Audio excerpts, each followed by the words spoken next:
Awesome. For those of you that don't know me, my name is Blake Evitt. I run Parkour Generations Boston and Parkour Generations Americas, and I handle a bunch of the Adapt stuff here in the US, and I'm one of the founding board members for USPK. I'm here representing, I guess at this point, probably all four of those organizations, but obviously coaching is a big piece of what I do and what I care about. And I think also the larger picture of the community is something that I've had the privilege of being able to see a lot of different parkour communities around the world and kind of watching the growth of our community here in the US has been something that's been a unique experience and then being able to compare it to how other communities have developed. So today I was going to chat about kind of building outside of the box, expanding communities beyond the gym. This is something that's near and dear to my heart because my organization, Parkour Generations Boston, we don't have a brick and mortar space. And instead, we work with a number of partner spaces all throughout Greater Boston. We run about 70 classes a week. And we serve somewhere between 150 to 500 students per season. So it really ranges based on the season. But one of the big things that we want to do is really expand access to parkour. So I know we have some old school folks here on the call and probably listening to the recording afterwards, but I want to trace a quick evolution of parkour here in the US, especially in how it developed compared to other countries. Um, those of you that remember the old days will probably remember it. It started with a bunch of people training based on videos and kind of doing meetups in public spaces and parks and stuff. There were a lot of really iconic spots that were found, and then the coaching, the actual instruction of parkour really started to become what I'm going to call box centric. And I realize that not all gyms are shaped like boxes, and I'm vastly generalizing. But I think that is a term that I'm somewhat stealing from CrossFit, the idea of the CrossFit box. But the idea of being able to keep everything contained in a building or in a specific space. This is not how parkour evolved in many other places around the globe, and I think there are a few reasons for that here in the US. One is that we are a very litigious society here, and in order to get insurance, which is something that any organization needs to survive or to do anything in this country, insurance, especially at the beginning, was very hesitant to do anything with people that weren't in a space. And it kind of broke their brain of the idea of you're going to be teaching out in the parks and doing what? And teaching people to jump between buildings. And that was something that the insurance industry has, for the last 20 years now, has struggled to grasp with what we do. I think another easy piece of this, or another core piece of this, was the fact that permissions here in the US work differently than they do in many other countries, and what is necessarily a public space and what you are allowed to do in a public space can vary based on from municipality to municipality, from state to state, from county to county, from property owner to property owner, and that's something that we have fairly rigid, but also um, ill-defined property permissions.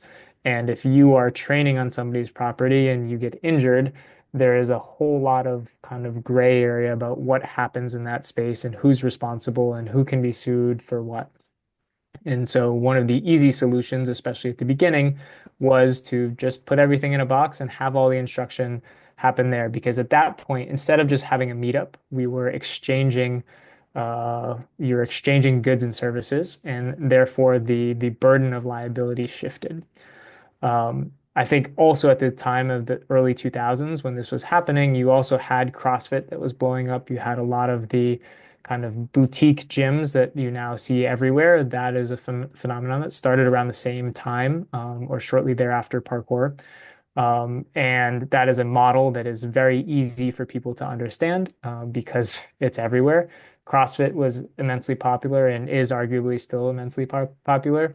And you also have kind of the classic trampoline parks where your Sky Zone or Jump City or whatever they're called in your region, where people go and they do something in this box of contained liability, but nobody's setting up trampoline parks in public spaces. You're not seeing trampolines installed in public parks. You're barely even seeing zip lines or anything over certain heights installed in public spaces. So this is where a lot of the early gymification of the industry here in the US started. And the result is that the US industry has gotten very good at parkour in a box. And I say that in a very admiring way. I think the style of gyms that Apex pioneered and then Tempest took to in a different direction, and we've seen the quality and the wow factor and the professionalization of gym spaces has increased dramatically since the early days. And that is something now you can find all over the world, very much based on the model that was pioneered here in the US.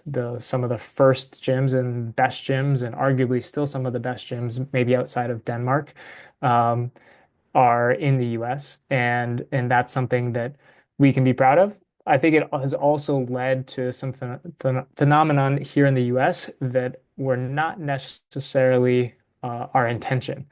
And one of those has been, as I say, the gamification of parkour. If you look at the organizations here in the US, most of them are gym-based programs. And I think they overrepresent the actual practitioners, or they overrepresent in parkour in comparison to the number of people that do parkour and train outside. While we still have a vibrant outdoor training culture here in the US, there is a lot of focus on gyms for the instruction. And I think that the result is that we have a few phenomena that are happening within the industry. One of that is was limited access.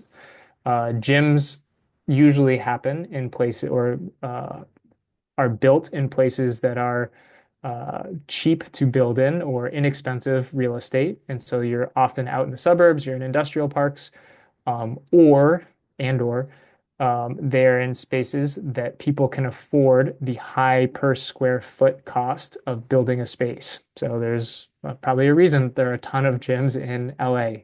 There are a ton of gyms in the more wealthy areas of town, and that has made it so that actual access to those spaces is not in any way representative or distributed to the wider public here in the US. And I think if you look at where parkour evolved from in the areas of the banlieue and outside of Paris, if you look at where it evolved in major cities around the world, that is not where parkour is today and where it's growing and thriving. Um, those spaces in the US, those urban areas, those more dense areas, probably lower income areas, have access to parkour because there are people still training in those spaces, but they don't necessarily have access to instruction. And I think that's one of the things that I would love to see us change here in the US is being able to offer more programming outside of the box and really get people to think outside of it. And there's a number of reasons. One is for kind of quality of our industry and of our performance. I think we have more access to better athletes. We have access to more people. We can really make parkour a commonplace name and activity, just like your kid is going to go do soccer and baseball or um, whatever other sports they do. Parkour should be one of those offerings that kids get to try as they're growing up, and adults can try, and people of all ages can have exposure to, not just ones that can go to these um, spaces that are largely gate kept. I think the other thing that is a real um, missed opportunity is that many of our gyms are only focusing on what's inside the box, whereas there's a huge market outside of the box for people to join parkour programs. And by bringing parkour to where they actually are, you can introduce a lot of people that would then maybe come and populate gyms or go to your events. And I think that that's something that I would love to see change. I would also say that there are a number of obstacles when I talk to people about why this isn't happening. So I wanted to kind of take some time to go through those obstacles and tackle them one by one and help show a lot of coaches, especially people that are starting out on this journey, where they can start and how they can start today to help build this industry, but also to they don't have to be with a gym. And I think this is something that many people don't realize. So first thing is infrastructure. If we're thinking about the first thing that you want to do when you're signing up or when you're starting a parkour class, you need to have insurance. That's kind of an unfortunate fact of life here in the US. That's just the way life works, and not having insurance for coaching is pretty irresponsible. If you have any sort of assets or if you live at home, even if you live at home with your parents, there are a lot of things that can go wrong, and you don't want to put that in jeopardy. So having insurance is a big piece.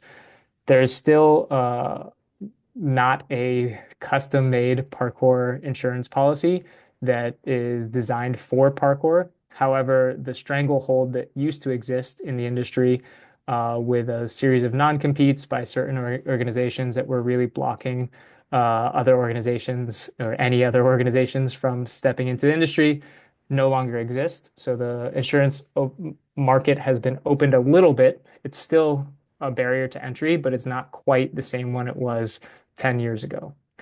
Having a waiver, that's something you can get online and you can source that pretty easily. Having people sign up for your program, sign the waiver, that's a pretty easy step. And then I think the next step is most people then are like, okay, well, I don't have a gym near me, so like, how can I teach?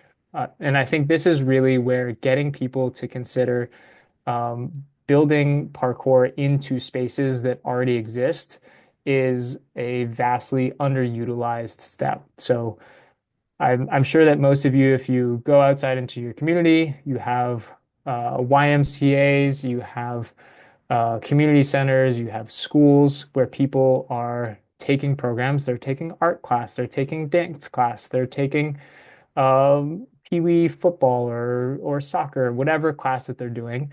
All of those programs are happening on a daily basis with limited equipment, and for the vast majority of our population.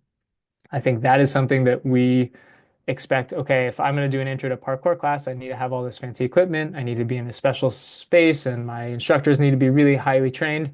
That's not what we need at the entry level. We need well-trained coaches teaching in community spaces and creating a mental or an image of parkour that is just as wholesome as basic 4-year-old soccer and basic swim lessons. Like any lifeguard has to go through lifeguard training. They have to get CPR certified, and they have to go through whatever training that swimming institution has. We should have the same standards for parkour, and somebody should be able to send their kid to an intro to parkour class at their local community center and have it staffed by somebody that knows what they're doing from a coaching perspective, but they probably don't know how to double Kong, and they're probably not doing roof gaps. But that's a form of elitism that the our industry has had for many years by thinking that you have to be a really good athlete in order to teach parkour. In order to teach parkour, you need to be a good coach and not necessarily a good athlete. While those things may exist hand in hand in many ways, there are a lot of places and times where that's not necessary. Most PE teachers aren't the world's best athletes. Maybe they were in their prime.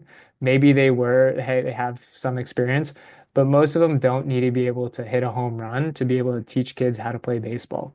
And I think we need to acknowledge that that same thing can happen with parkour, and by bringing parkour to the spaces that already exist for people to gather, um, the community centers, the YMCA's, the public spaces, the public parks, we can help introduce people to parkour at the ground level, and that helps all of the programs. I'd say another really big key partnership, and one that we use quite a lot here in Boston, is after schools and school programs. Most parkour programs are built around the youth demographic. Most of those youth are in school for 60% of their day, if not more, and they're getting access to activities at those spaces. Very few of those places have parkour as an offering in them as a because there are A, not enough coaches, and B, people have this perception that parkour is this really high octane thing that kids are going to be climbing up the roof. Just like when you introduce soccer, you don't have kids necessarily doing bicycle kicks or really crazy things. The moment you give them a soccer ball, they're just kicking it around. Same with parkour. You're giving them the basic tools, and as long as the coach is creating an environment that is safe and progressive, and actually based on good coaching concepts, I think the risks that we see are much lower than many other, especially contact sports. So I think that's another big piece is actually bringing parkour to the places where our community is gathering, and not just forcing them to come to these specialized spaces. That being said, having spaces is a really key piece of this, and that's a long-term project of creating public training spaces. Here in Boston, we've had a probably more successful journey with many of the municipalities to create public access parkour spaces. That's due to a lot of public meetings. That's through meeting with a lot of public officials, but that's also using the system to our advantage to get these places to realize that these are actually high value adds to their parks and public spaces, and they're much cheaper in many ways than a lot of the fancy play equipment. And so convincing a town board that, hey, you're actually self-insured, so you can cover this insurance wise. This is a going to cost you half as much as your normal playground because you don't have to buy a bunch of fancy play equipment. And the maintenance is going to be much lower because you're not having kids doing the same things on it, and you're not having users that are trying to vandalize it. This is just concrete and steel and brick and wood, and these are things that you can easily replace if you need to, as opposed to some of the more customized, specialized play equipment. Um, the other piece that comes with that is also making sure that you're building strong relationships with those communities. And I think that that comes a lot of times with parkour coaches who are often young people that are looking for opportunities to do the things to do something alongside their passion. And that's something we want to encourage and promote, just like you would encourage a young engineer to go to school and get trained in being an engineer, and go to do this internship and go to this school. Same thing is we should be doing the same thing for our young coaches, and all of our coaches to get them to think of parkour as an actual profession. So that means having them do certifications, probably ideally more than one. And yes, I admit that I am very much biased because I helped to run a certification, and I've run certification courses around the globe. And that's probably one of the most rewarding parts of my job is being able to meet with people that and train people that want to take a passion and turn it into a profession. And I think that that's something that is significantly undervalued here in parkour, and we want to be able to get people to really make that lifestyle choice an option.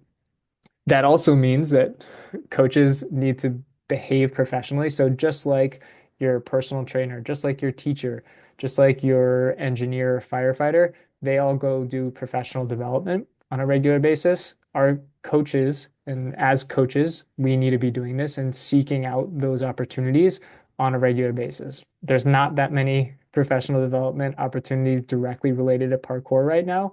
I think probably Adapt is one of the few that actually has CPDs that are available. but there are a ton of other coaching related and youth work or personal training, fitness related professional development that we can do to make sure that we are continuing to grow as professionals. I think that's something that really people struggle with and get complacent with and just plateau. And we really want to be encouraging that. And then I think the final thing for a lot of people that are starting out on this journey, and when I talk to them, they're like, "Yeah, I want to get into coaching, but I don't have enough money to start a gym, and I don't really know where I would put it, and I don't have like I'm not coming from wealth, generational wealth, where I can just plop down a gym."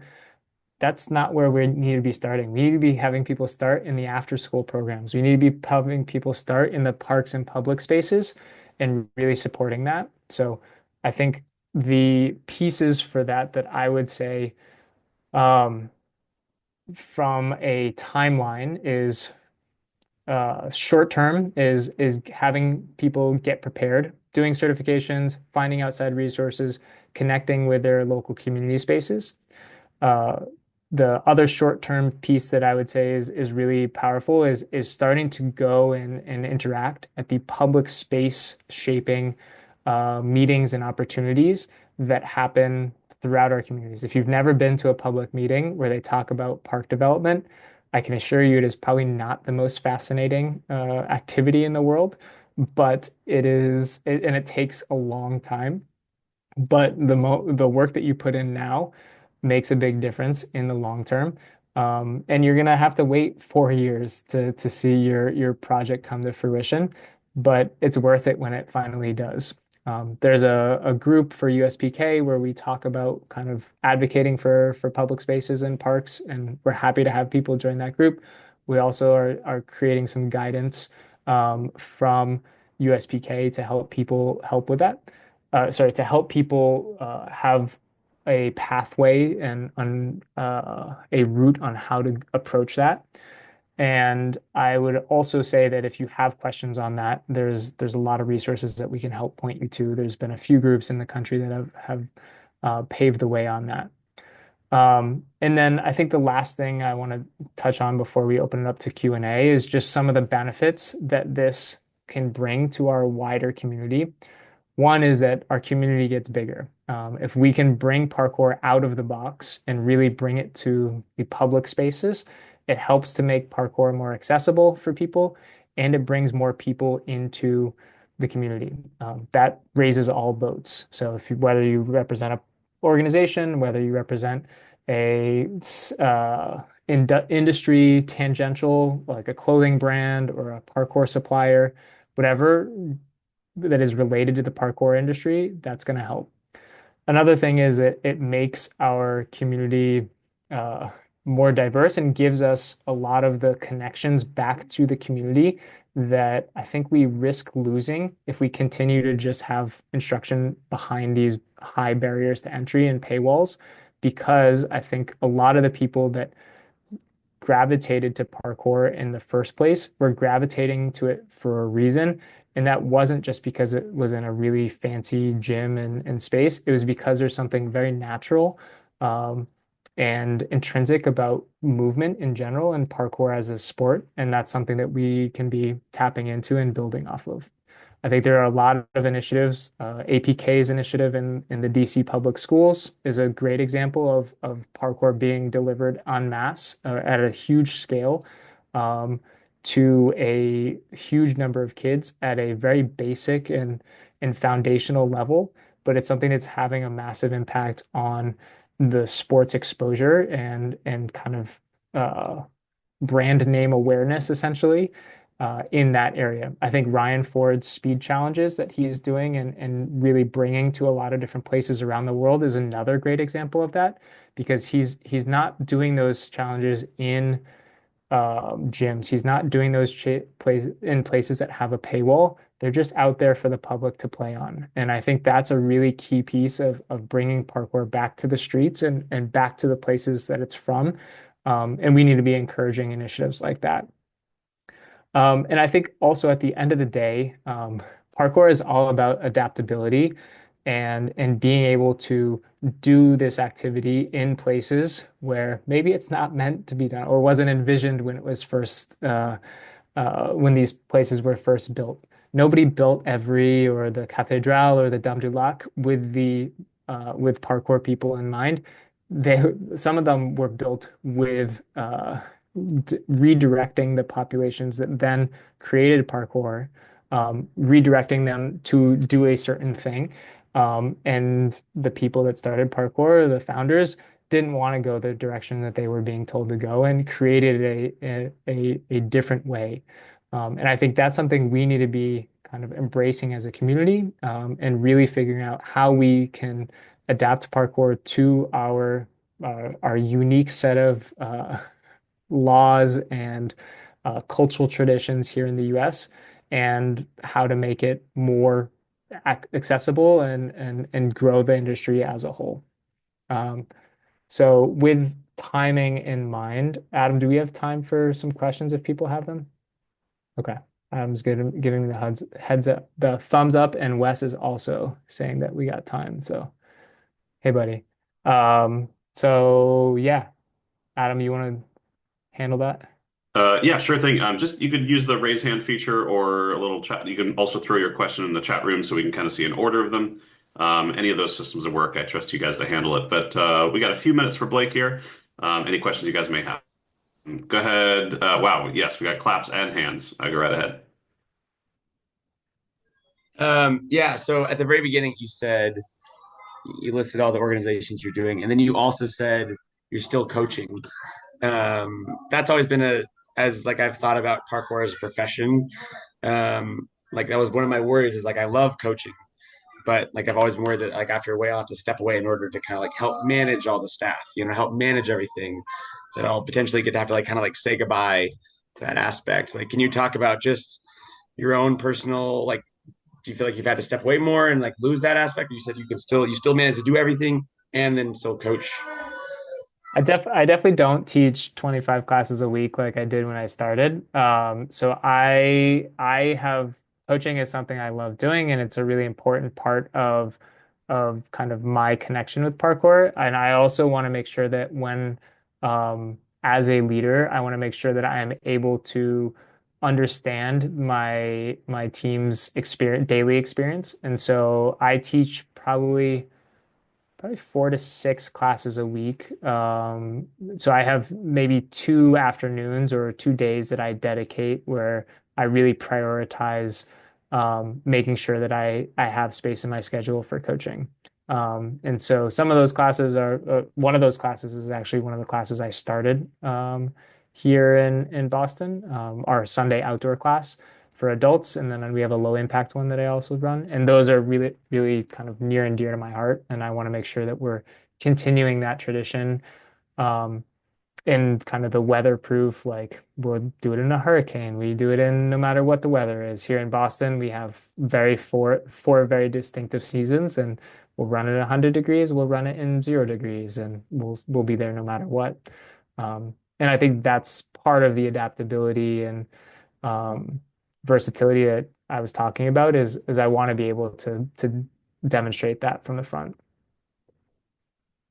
But yeah, there are definitely people that are like, Blake, why are you still coaching? You have run organizations.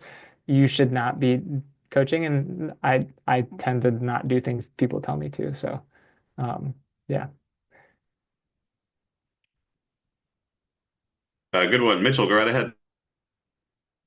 Hey, thanks for talking. I got in on like 2012 phase, but I was wondering if you could like touch up on the history and just like the industry kind of like trends and thoughts around national jams that used to be pretty popular back in the day. Um, I know like some more professional or emerging ones have definitely like sustained like the Art of the Retreat and the Parkour IndieCon and things like that.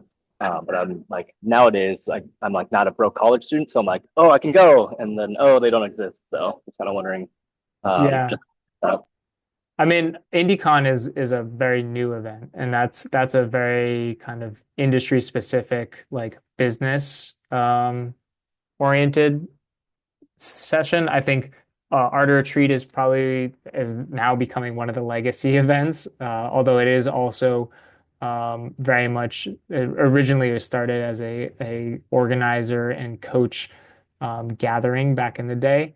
Oh, speak of the devil, organized by Jesse and Caitlin.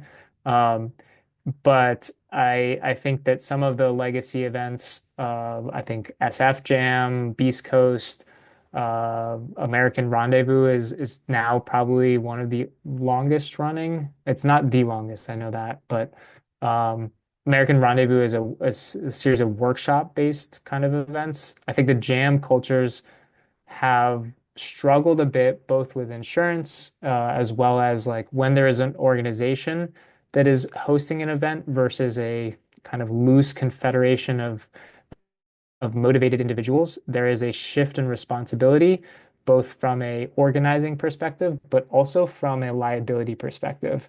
And it's one thing to have a bunch of people meeting up to jam in a space, and everybody's kind of responsible for themselves. It's another thing when you start to have an organization that is responsible for this event, because there are a lot of implications that come with that. And once you have a business that you're responsible for, I think that sobers up a lot of potential jam hosts to what actually that creates. And I know Mark Turok, who runs APK, he said that Beast Coast was just too expensive for them to run, and it was a huge resource suck on their organization, and it wasn't really worth the effort. And I know that's something that as an event organizer, I can totally understand. Max can definitely speak more to this. Yeah, in fact, speaking of Max, let's have Max, who has his hand up, ask the last question, and then we will unironically transition to Max, our next speaker. So, Max, why don't you I, wrap us up on Blake, and then we'll take it I from was there. going to chime in on a transition kind of from Blake's perspective too. I think something that for Mitchell's question is really relevant is how the expectations for a jam have changed dramatically since 2006, 2007 when I started. The level of having an event and 100 people show up and the expectation is that you warm up in a grass field and nothing else versus running a multi-day event with catering and a ticket system and coaching and workshops and a setup. Obviously the financial investment and insurance and logistics become much more complicated. But I think, Blake, a great thing that I found really inspiring about yours and just kind of wanted to bring up as well is like not only from a coaching perspective, but I think from a large event perspective, creating space to have more casual events has been something that's kind of almost gone dormant in our community in a lot of ways. And I think that here in Colorado, I've talked with a lot of folks about just trying to do more casual jams where it's like we're adults, show up, that's it. Because creating that space for people to have a first touch that doesn't feel so exclusive or so committed is really important, both from kind of a parkour marketing perspective, like you were talking about, making it accessible, and also just from an ease of organizers being able to run a bunch of things throughout the year perspective. And actually, thank you so much, Blake. That was fantastic. There's so many things that I got out of that and totally agree. Unsurprisingly, I think that, my conversation's gonna fit very naturally in with what Blake just talked about and what I know Jesse is going to be talking about. So, what I wanted to bring up is something that I kind of rotate between calling either discovery-led programming or environment-led programming. And, much like Blake was just talking about, as parkour has developed, and especially in the US, but I would say in most places in the world, into this slightly more structured, more niche, specific thing, it's become more skill oriented. And the way that we coach it, I think, for a lot of reasons, has also become very skill forward. And I wanted to just kind of give everybody a chance to think about what it looks like to run a class where instead of letting skills take the forefront, and for instance, you have somebody coming in, maybe they're a beginner or they're a little bit more advanced, you're teaching them a new vault. And often in that scenario, we go, okay, today we're going to be learning the thief vault. This is the approach. This is how you do it. This is how you can do it on this setup. And then here's an environment where you can practice. We're going to kind of flip that on its head and go, okay, how can we present our students with an environment that encourages them to explore and discover parkour specific movements on their own, where we as the coach can then step in and introduce the kind of more specific aspects of that technique.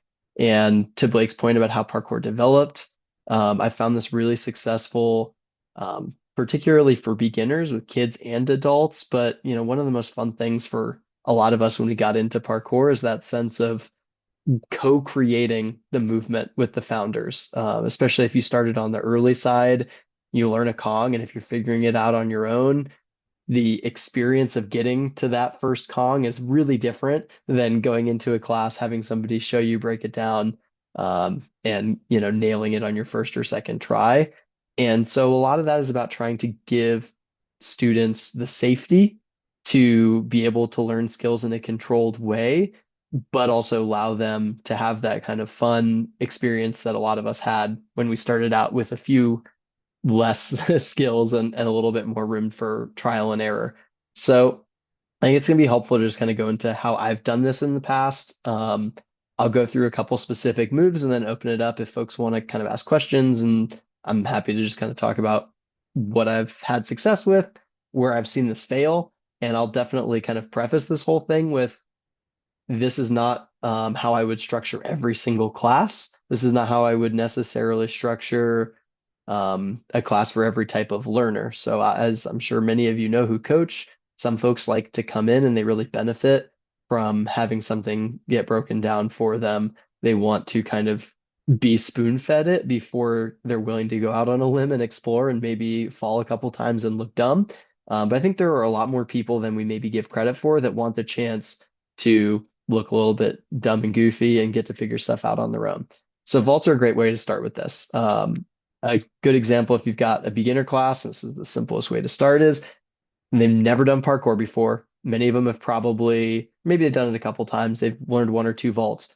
One thing that I love to do in this scenario is put a class into groups of 2 or 3 or 4 people that are about the same height. If you kind of know it's a beginner class, but maybe they've done a few classes with you and you know their skill level, you can kind of group folks together by skill level, give them a vault box, or if you're outside, a picnic table, any kind of obstacle like that, and just say, okay, I want you guys to collectively figure out 10 ways to get over this.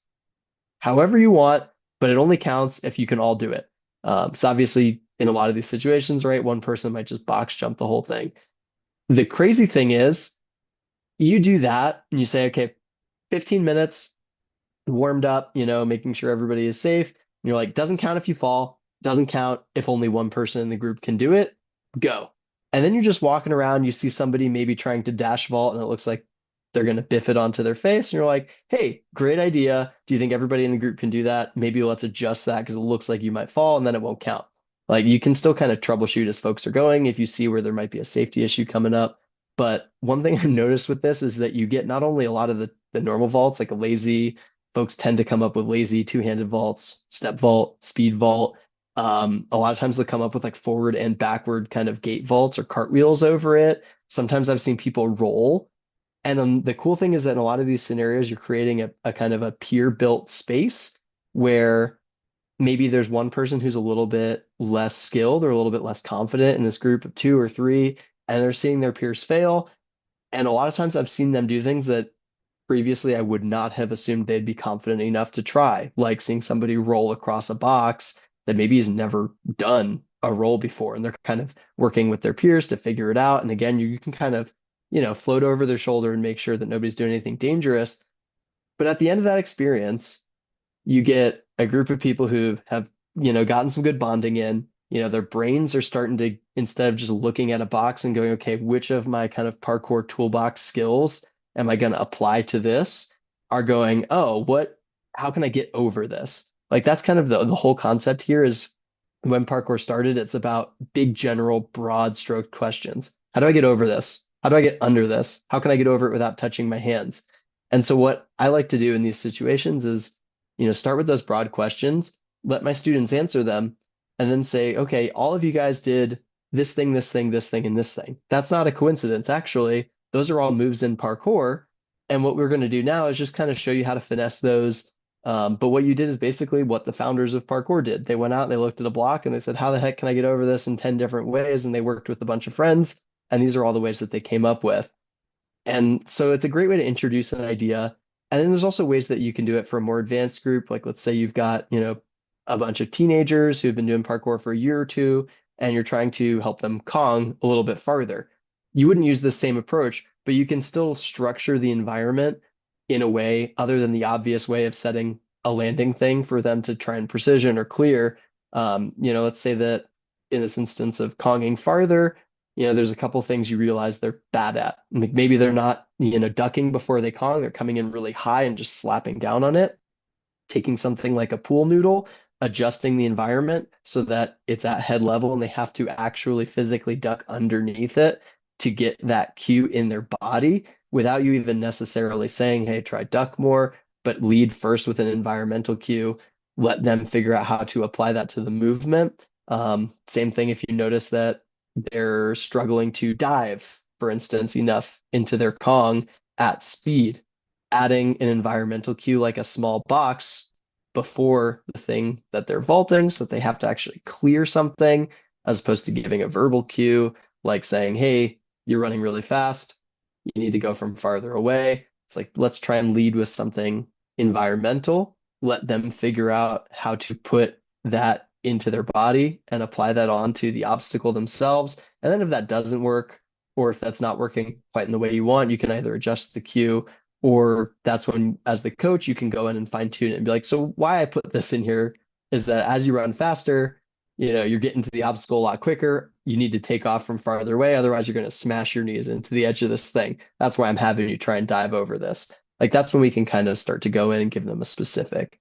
Another example, if you're, working on 180s, cat leaps, a great way to do this with a beginner or intro class would be to do a traverse in the class and just have everybody, start traversing in a cat hang or, on a bunch of obstacles, floor is lava style.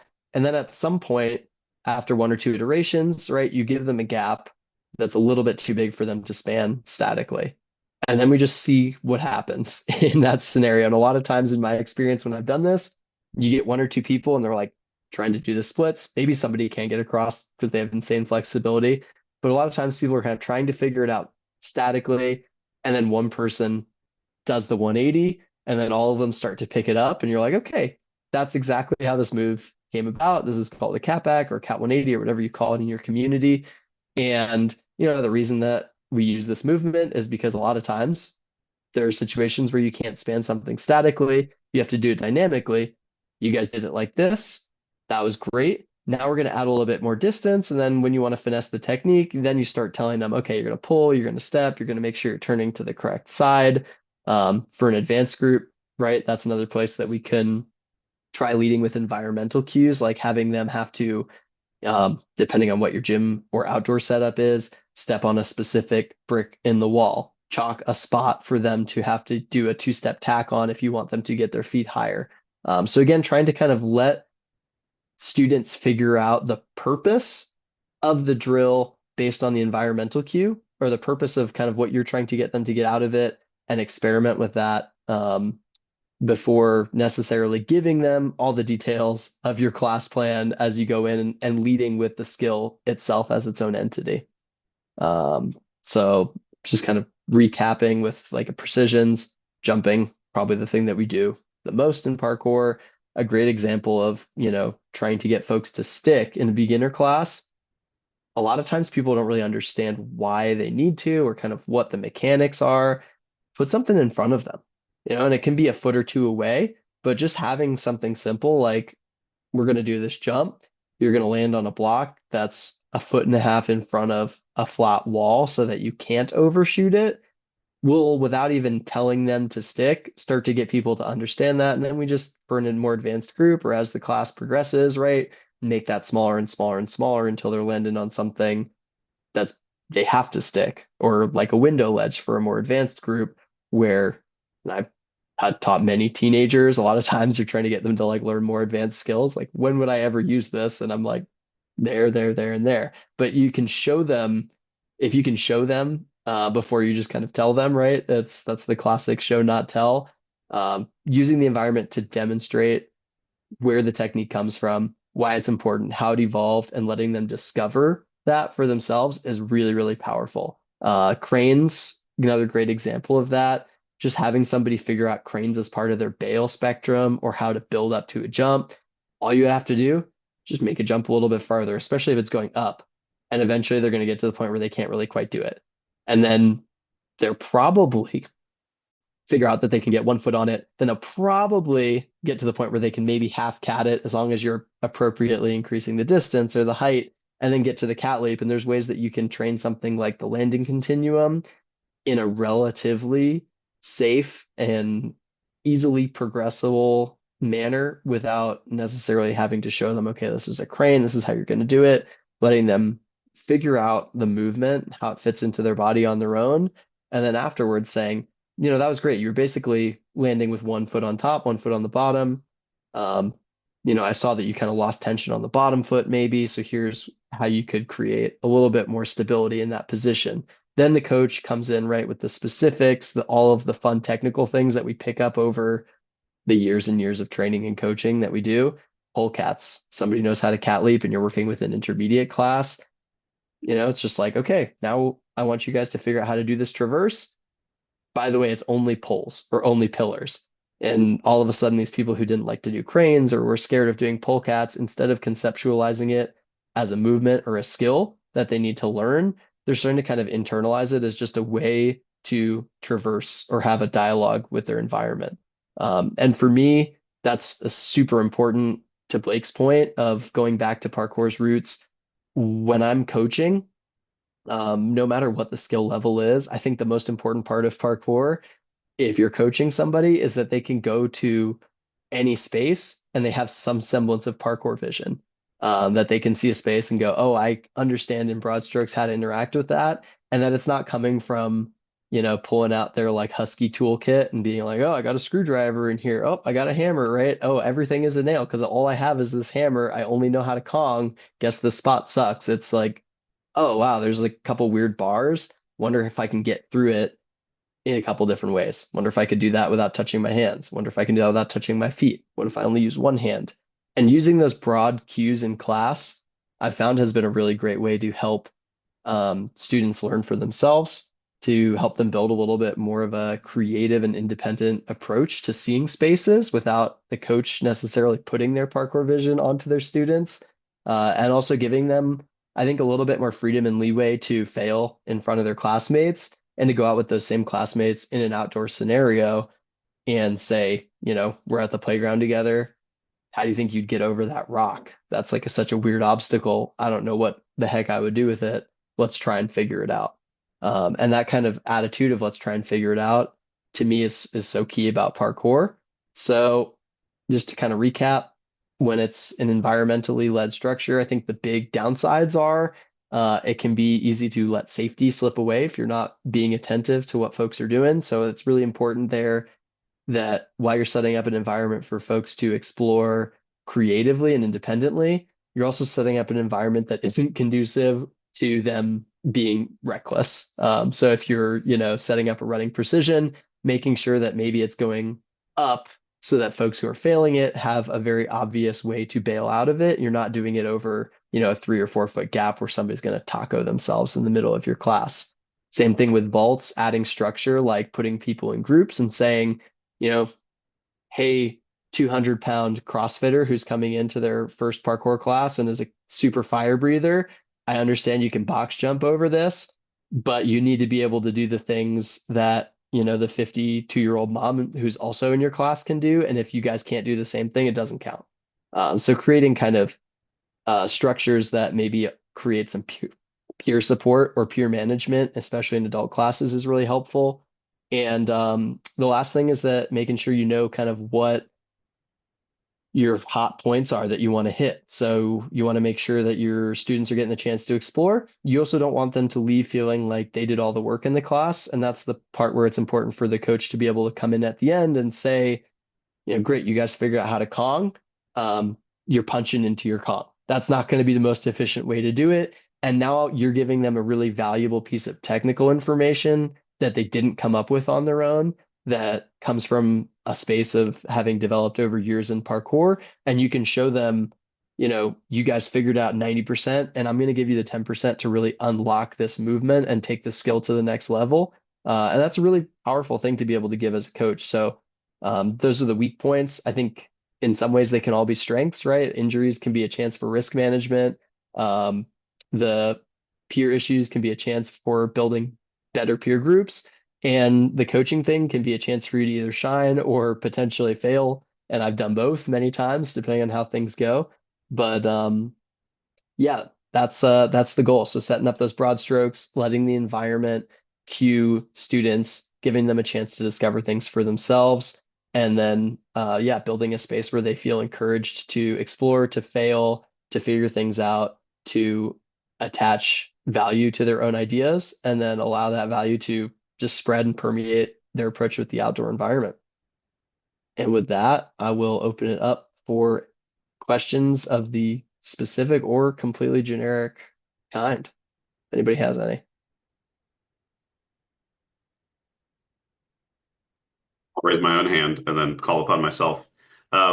It feels like this kind of approach, Max, would be like from a short-term perspective, really cool for like class engagement, but then long-term for like student retention from even a business perspective. Because I know like 5, 6 year olds all the way up to 10-year-olds, sometimes when it's like, hey, here's a technical move, and then you teach it them, they're like, cool, I know it, I got it, I've mastered this move because I learned it once in class and I did the things the coach said. And then they feel like they have nothing more to learn on that. Is that something you've seen where like that the kids feel like they've mastered things too quickly when you all you do is coach by technique, and that this approach could be more powerful than that? Yeah, and I think a great point is like that can cut both ways. I think this can be really engaging. I think also if you come into every class and you're like, I want you guys to figure out your own stuff for the next 30 minutes, right? That can come off as lazy coaching. And so there's definitely a balance of when to apply this. But I think it keeps things fresh, especially for kids. Like to your point, Adam, if kids are coming up with 9 moves, they're giggling, they're giving things weird names. They're like, I just came up with the corny swiggler move or whatever. And you're like, yeah, great job. Like keeps them feeling like they're part of the process. But also for adults, I think like having ownership of your movement can be really empowering. And I think that when you feel like you were in this process of co-creation, or that you discovered how to apply this move to the environment on your own, I definitely have seen more willingness for people to then finesse it versus the coach coming in and saying, okay, we're gonna, you know, try and do this perfect Kong off the bat, and then I'm gonna give you all of the notes, and you're just gonna tick off these boxes, like figuring out the gallop step, working on this, getting better exit distance. When people can kind of get the broad strokes, they draw, a really ugly horse, and then you're like, well, let's like try and make some of these pieces a little bit nicer, piece by piece. Like they're gonna be way more into it versus you're like, here's, the paint by numbers version of this horse. I hope that answered your question. Awesome. I don't know if we have anybody else, but or if anybody has questions about how to apply this, I mean, it's to like specific movements, feel free to ask that. I've definitely played around with a lot of different options. But if you're a creative coach, I think, many of us are good at coming up with variations. Yes, go right ahead. Yeah, I just had a quick question. So, when we kind of started out, our parkour was a little bit kind of more, I guess, traditional in the sense, and I really love what you everything you said, and I get more how to apply to that. How would you apply it to like students who want to do more like kind of like more like a free running tricking aspect? Like, Yeah, how would you like get into that? I have some ideas, but I would love to hear your thoughts. totally. I think that's actually, it could be really powerful for building. I mean, even for somebody who, for instance, wants to be like a competitive athlete in something like SPL style or USPK style division. Um, it's a great way to encourage people to improve how they can interact with obstacles. I think for in that scenario, you might have to be a little bit more careful about how you set up the parameters that you're asking people to work within. So if it's somebody who has no experience whatsoever acrobatically, and they want to be a little bit more in like a parkour free running tricking sort of situation, again, let's use like this vault box as an example. I would say, how can you get over this only using your stomach? Like maybe I want to encourage them to figure out how to do some kind of like weird like Pasha roll, cartwheel type transitions. Or it could be, this first thing they've learned a couple movements on one box. Then I'm going to go ahead and put two or three in different orientations and say, okay, here's three in a row. Can you connect three of those things only touching the ground one time in between? But they all have to be different moves. And then they go and do that. And you're like, great. Now, if I move the boxes into a Z shape or a T shape instead of, a linear 1, 2, 3, you have to do the same thing. Are you going to be able to do those same three moves? Are you going to use three different moves? And then having them do that. So I think like reorienting the same space, something like vault boxes, it's quick. Obviously, if it's like a bar setup, that's going to be a different story. And you could use like pool noodles or tape or something like that if that was your goal. But I think that taking in that scenario, you can go diverse with movements, add parameters like you can only use your hands on this thing, you only use your feet on this thing. Okay, can you go upside down over this box, but right side up over this box?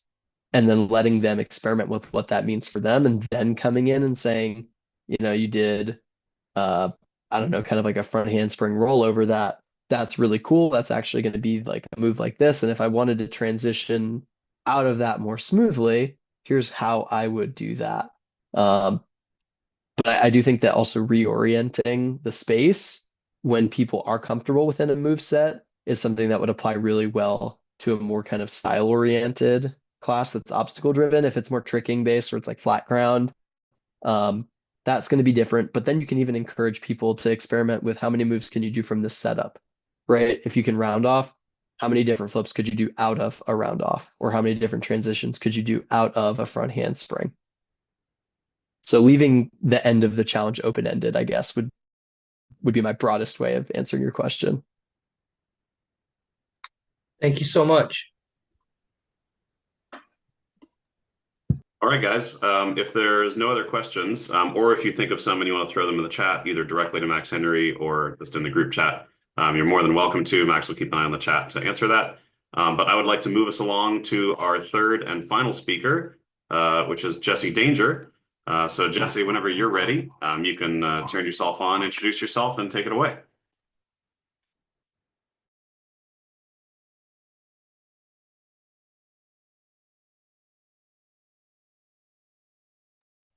Jesse's a very mysterious person, and so this is very on track so far that we have to wait in suspense.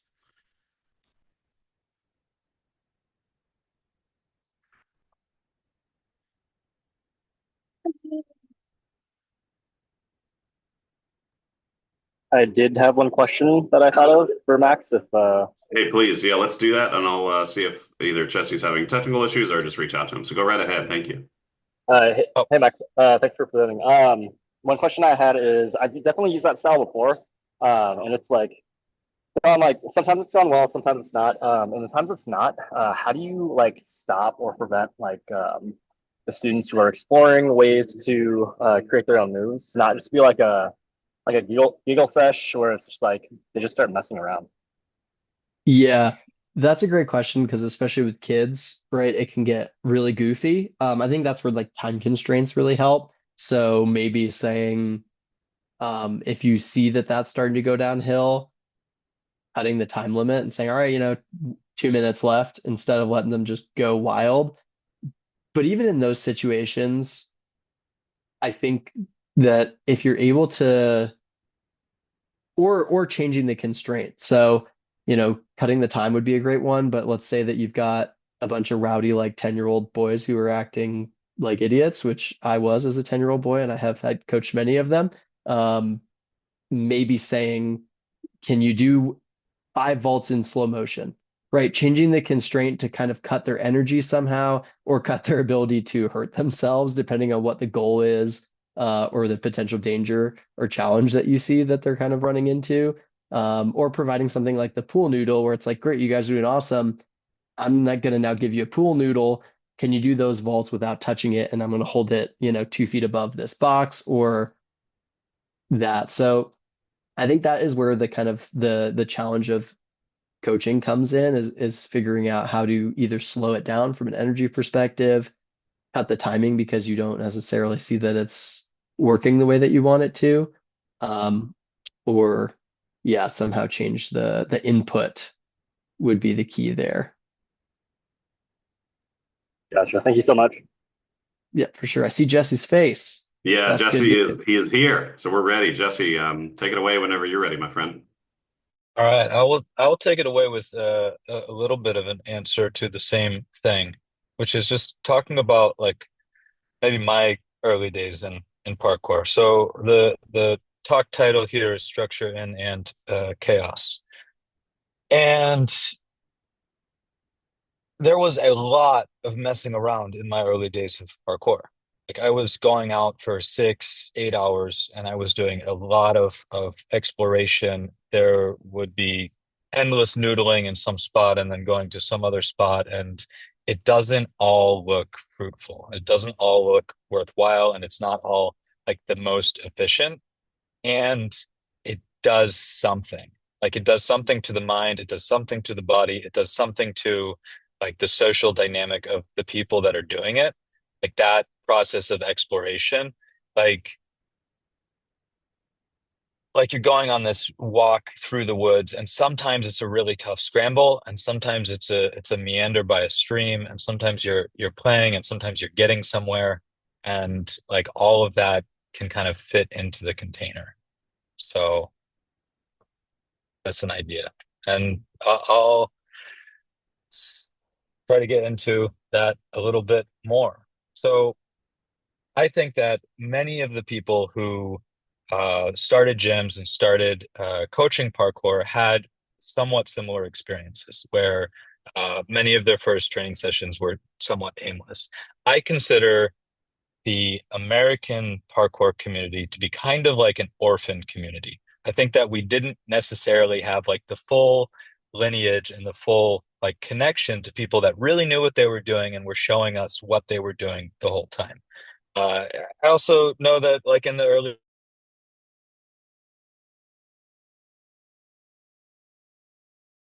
changed shape, and I think that's beautiful. Like that process is really important to me. Things like these mythical things I've heard, like maybe for 10 years there really weren't names for different vaults, you know?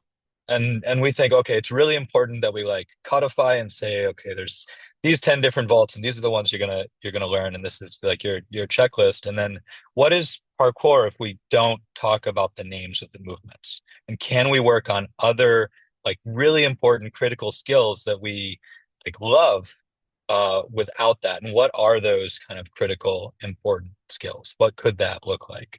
So so then what happened? What happened when we were like out exploring and doing whatever we wanted all the time? And mostly to my recollection, also not really getting hurt in the process. That said, like I think that coaching can absolutely improve safety around programming, but there's something fascinating there. So I think what happened is we kind of replicated what we think a teacher should look like. And we did that from our experience in other physical disciplines and also our experience in what I would call kind of denigratingly like an experience of industrialized education. So there are modalities of education that are very student driven, people learning, doing what they want, and teachers being guides, supporting them through that process. That is much harder to do across like a population of over 100 million students. Like that's a very different process, and that might look a little bit more like codified and rigidified. And then you look at the ways that different sports have managed and mitigated risk. So you could look at maybe a background in martial arts. I know like Adam has a long background in martial arts, or people coming from like a gymnastics background, people coming from a weightlifting background. And I would say those three disciplines have informed a lot around how parkour is shaped and what is important within parkour.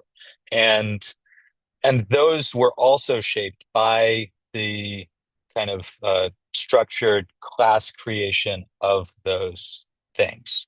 So gymnastics at one point was something that they felt they could teach like every student in every school in America, and it has become something a little bit different, a little bit more specialized. Generally speaking, I think that there are fantastic recreational programs that are wider reaching, and there is this drive towards, I would say, like sport performance. You have weightlifting, that can be done in real funky, like strongman, wild things that people do, beats of strength, or it can be done in like we're really trying to control the ways that we're developing strength and measure in a very clear way, like how we're going to develop this process. So I want to say that there's other kind of movement modalities. There are things that are very improvisational driven. There's things like contact improv, there's things like Sistema, which is an improvisational martial art uh, that can develop really fascinating qualities of movement that I think are also worth looking at, and also like how does dance develop, and what happens if you like dance in a purely choreographical way or if you dance in a purely improvisational way, and um, yeah, so that's a first kind of drip thought there. And I'll take a beat. I know I just said a lot. I'd love to see if anybody has a burgeoning question or thought on that before I move into the next kind of segment with like, what do we do with that?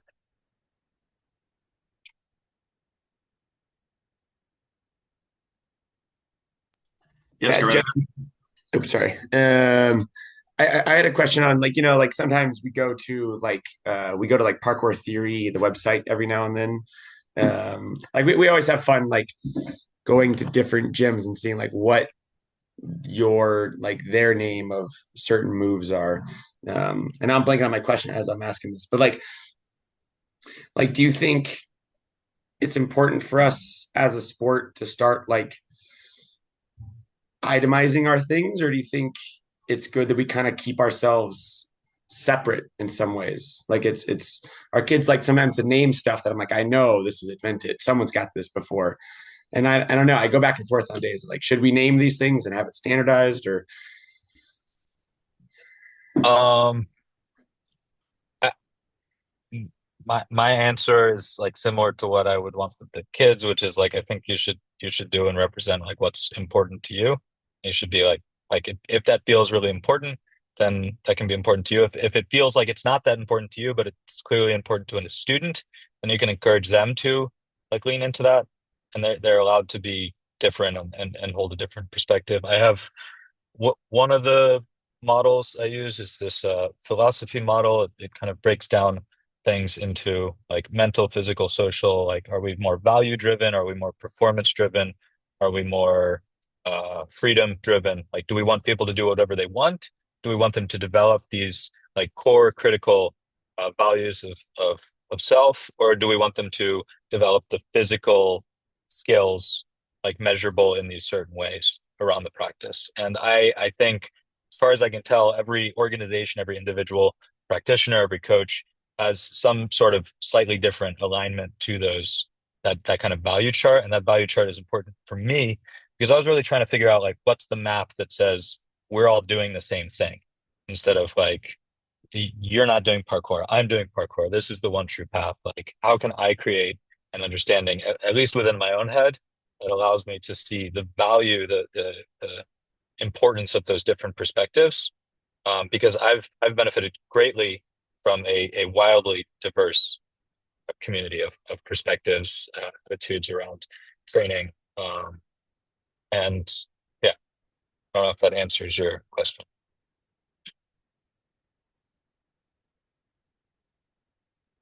Greg.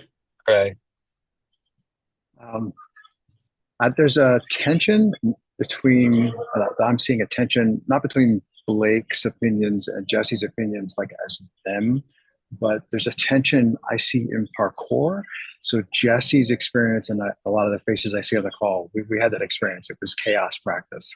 And not that people got hurt, but we all feel we got something from that. And I think that's something really important that's lost if it's entirely in the box type training. So when Blake was talking before about what are the first things we can start, he mentioned like taking parkour classes outdoors, taking it into public spaces. And that's always been a big like how does USPK cultivate, we really all seem to agree that we need that chaos of here's an environment, let's train together, let's let people explore. But in the United States, that's exactly the opposite of how anything ever happens around here. It's all got to be done in the YMCA. It's all got to be done according to how the board and your local municipality wants to run things. And I feel like there's maybe an opportunity there for USPK to somehow fit in that tension. But that's like a big thing that I've always wondered about is I don't want to say everybody has to only train outdoors on Sunday classes, but if everybody's only training in the box, we all seem to agree that there's a piece that gets missed. So I'll answer that with like I guess a couple of points. One, like when we reduce parkour to the physical like performance around something, which is a way of mitigating a ton of different risks. Like we can completely control the environment, we can control the social environment, we can control the physical environment, we can make sure that everything's sturdy and built for parkour. It's not slippery, there's not different like bodily conditions. We get to see that maybe somebody gets to jump a little bit further and learn something in like what would generally be considered like a safer way. And I want to highlight that like we are outdoors year round in all sorts of different weather conditions, and we have like one of the lowest injury ratings. So what are we doing in this chaos that's allowing people? And I think it has to do with like really understanding that like we do want our kids to be good at these skills, but we also want them to be like incredibly adaptable. We want them to have their own risk management skills, which you don't learn if your environment doesn't have those risks. So how do you navigate those Why are you risks? called A's How iPhone? Because I didn't sign into Zoom yet. um so I guess I'll leave that there. I don't think I've touched on everything that you brought up, but I'm in big favor of moving in public space in a dynamic, social, physical, mental way. Blake, And you had your Um, Craig, hand up, and then Noah had a question. We'll do those two, and then Jesse, you can move on to your next speaker. I'd say the cool. other piece of that is also like there's a difference between like the meeting up and the training and there's also and having like organized classes, and I think there's a role for both of those things, and ideally we are, I mean, Jesse is one of the examples I would use for an organization that's working with local partners to bring parkour to those public spaces. But I think there's also like a strong kind of outdoor, do it on your own. We've given you the tools, now go use those tools out in public. And I think when we are bringing parkour outside of the box, we are already empowering people to have that set of tools that they know how to use. And we're not giving them those tools in the box and saying, okay, here's some step faults and here's all these things that you can do when you theoretically go outside. Jesse's already teaching outside, and he's giving those people the real world experience of using those tools in their public spaces. And I think that's a really important piece of that process. Thank you, Blake. Noah, go ahead with your question. So, do you think that these communities are affected a lot by like right to roam laws? Like, depending upon the country you're in, it's easier or harder to take classes outside because, especially in the US, we have a lot of restrictions on our ability to go onto certain areas of land because of trespassing. But in countries like the UK, where they have right to roam laws, it's a lot less strict, and they can go out and find a nice spot to do some flips or vaults or runs. Where we're here in the US, we either have to have somewhere like a gym where we are enabled to do stuff, or we have to get what is it called? Permission from the landowner. So how do you Yeah, combat that? Like specifically in the United States, how do you bring it outside without violating like trespassing laws and all of these other things? yeah. So One, I'll say, like I grew up trespassing for parkour and before parkour and around parkour, and it was a huge part of my personal development. I climbed on buildings that I did not belong to, and the city felt like it belonged to me in a way that it's not supposed to. I'm supposed to pay $40 to go to the top of some big skyscraper. I'm not supposed to like, sneak up on something. So I kind of have this like rooted experience in my own city that I can't deny the value of in my personal development. But then I also have the experience of going to different cities around the country, going to like Denver, going to Seattle, going to San Antonio. For San Antonio, for a $50 permit and a COI, we were allowed to jump around on the Riverwalk. And it's like, this is crazy. Like New York would never let us do something like this. And then you go to Denver, and Denver is like it's like 96% outdoor active, right? So there is a strong idea of like, we want to jump around and play outside. Okay, it's a little different in like an urban environment, but like if we were out in the rocks, like this would be totally normal for everybody. We're going to scramble, we're going to jump, we're going to climb around, and like everybody does it year round.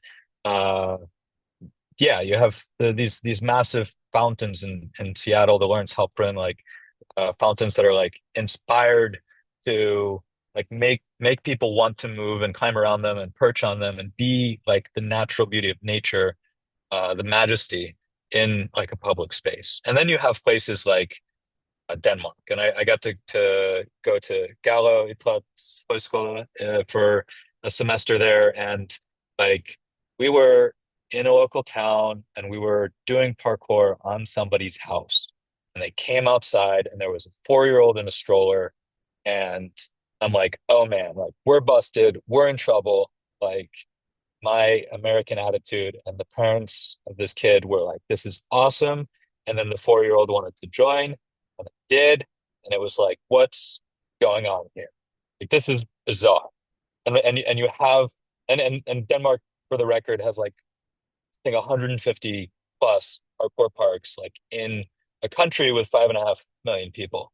So, like, what happens when you have a cultural attitude that supports risk, creativity, movement throughout the life? It changes the way people live. Like it really changes that lived experience. So like I look at New York City and like it's not easy to do that there. I'm not going someplace where it's easy to do this. Like I see, okay, I want to like train in a way that the city will appreciate what we're doing. And I think we've been able to do that. We have a contract with a high school where these kids who have like dropped out or being kicked out of other schools are coming, and we just go out and do parkour and we talk about parkour, and like they're getting credit for going to school and doing the same kind of thing that we were doing as almost like a way to skip school or like completely forget about that process when we were teenagers. So that there's like a real opening there in like, can I support New York City to like changing how it sees public space, how it sees movement, and can I get New York City to get on board with this? And like piece by piece, I think we're doing this. It's not easy. There's some things that benefit us, like you don't need a permit if you have less than 25 people. So that lets us run a lot of our classes like in a pretty low key way. There are parks where the park has like paid us for classes, paid us to put videos of movement challenges around the park, and then like other portions of the same bureaucratic structure will kick us out of that park at the same time. And it's like it's nuts, but like that's where we are. That's the reality. And I think that my lived experience of the value of like going out and exploring and doing parkour, and that being such a rich part of my me becoming myself, that I know that it's just a matter of saying the right thing to the right person and then seeing this value for us to be able to take like a cultural shift. I don't know if that answers some of your question. Jesse.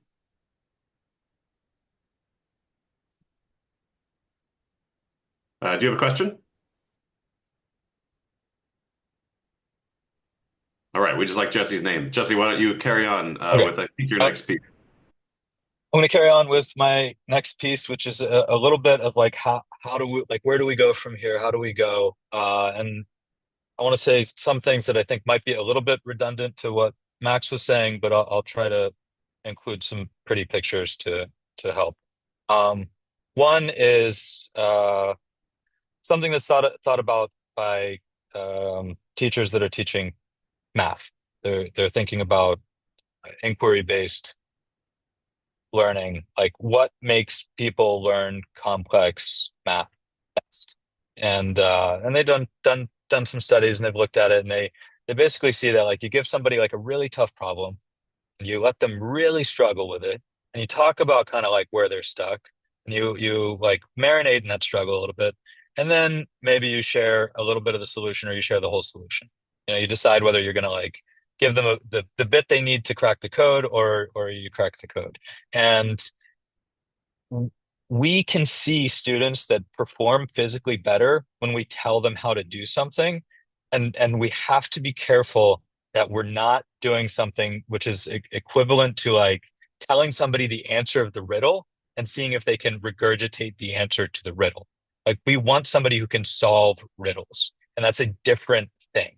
So when we look at our skills, any skill, it could be vaults, it could be jumping, it could be anything like that. Like what kind of first principles, what like essential knowledge would somebody have to know so that the first time they did a rail precision, it was in all ways perfect? Like, and then that's of course like abstract. And it took me so long to learn rail precisions, but I do have beginners doing rail precisions on day one. And I love it when I can see something that took me like I remember a time in New York City where somebody who had done rollerblading and was used to grinding on rails was doing regular rail precisions, and I was and we were all kind of like, I'm not sure that this can be done safely or consistently. Like I'm just not sure. And now I can see like day one people get this consistent. And that's beautiful. Like it's such a shift. And those kind of limiting arguments are still inside me. And I know that. And if I can create the right kind of struggle and parameters, I can stop students from getting hung up in these like lingering attitudes. Um, so going into that, so like one nice little quote is Gurdjieff, like you can tell a lot about somebody by what they choose to struggle with. And one of the things that I struggle with is like the constant imbuing chaos. Like it happens on an organizational level, it happens like in our events, like at Move NYC, we want people to do whatever they want. They want to take workshops, we want them to take workshops. They want to jam, we want them to jam. And one of the reasons for that is because we want to create a space of diversity. So when we create a monoculture, we feel as though we are removing risk in a really critical way. So for instance, you say, okay, I am really going to focus on sport performance, and that's what I'm going to do. And then, you're my dear friend, and you've like broken your leg, and your entire identity had to do with how far you can jump, and now you don't have that identity anymore. And it's like you're really struggling with that. You don't feel like you belong here, and you quit parkour. And whatever lessons you had around parkour, like leave when you leave. And that's like a bit of a travesty. So can we encapsulate a broader identity around what it means to practice so that when somebody gets injured or when somebody gets really busy, when somebody has a kid, when somebody doesn't have the money to come out to class, they still feel like they belong in this broader context. I think that's an important thing. And then just from like a mental perspective, when we create classes, we are inadvertently or advertently segregating for people that want to be in classes. Like that's a different subset of people. I actually started parkour as somebody who hated classes. I hated teachers. I hated classes. The idea of me becoming one was like abhorrent to me. And it continued to be for probably 14 of the last 15 years. And now I'm like, okay, like I can do this. This is okay. Um, so, one of the environments I want to look at is the kind of mental landscape environment. So I'm going to try sharing my screen. I can't see like the individual. I'm not even allowed to share. Okay.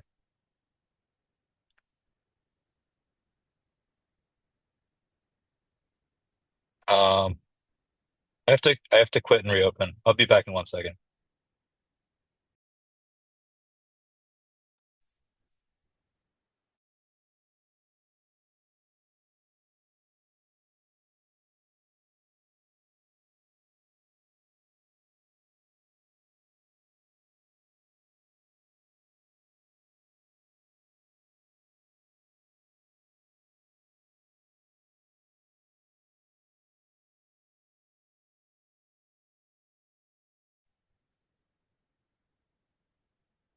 Okay. So some of you have seen this, I think.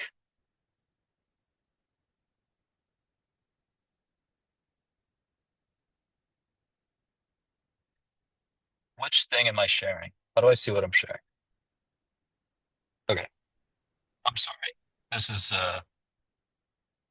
I'm a mess. You're sharing a four quadrant explore, play, drill, challenge Four, thing right now. Just see if that four, helps. yeah, four quadrant, explore, play, drill, challenge. Some of you have seen this before. I've talked about it before. Basically, like I think of these as like the four environments of learning. They have to do with how much control a student has over the situation in some way, and how like simple or complex the situation is. So telling someone like specifically what to do, that would be like a drill, and how to do it, that would be like a drill. That's kind of simple and that's facilitator driven.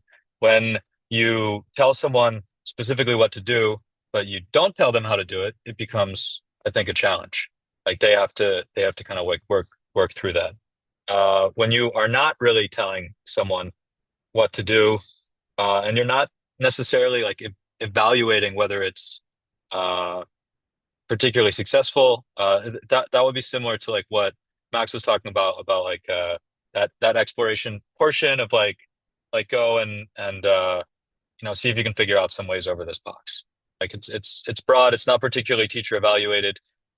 You might have your own like noticings and evaluations, and of course you're there to help make sure the environment's safe and it has the helpful constraints. Um, and then you have like something like play. So it might be helpful to just think of another sport like basketball.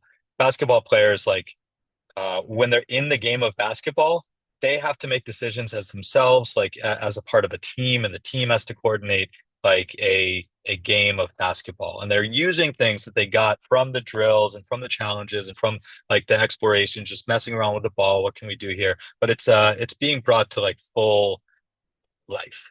So I want to be like hesitant to think that the only versions of parkour are the ones that have become like mass replicated, and like we don't have to continue to only replicate those versions of parkour. One example of those versions of parkour would be like we're going to drill these movements until we put them into choreography, and now you are prepared for anything.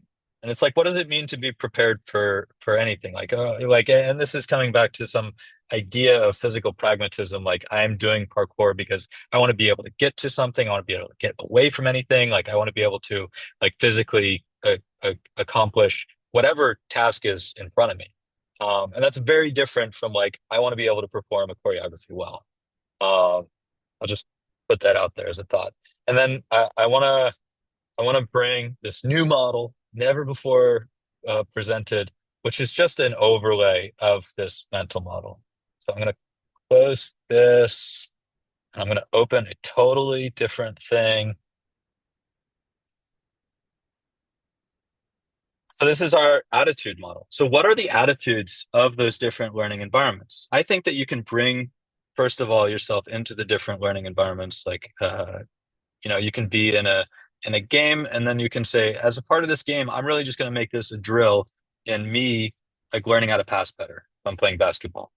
I have very little basketball experience, so I'm not sure why I'm using that as an analogy, but I think it's helpful for us to take a step outside of our like regular frame, just to just to see if we can learn a little bit about it. So we have like drilling, which I think is about coming back to those like humble beginnings. Like everybody can come here and do the work. And I think that you're going to find people that really thrive towards that attitude. I would like all of my students to be able to shine in each of these attitude spaces.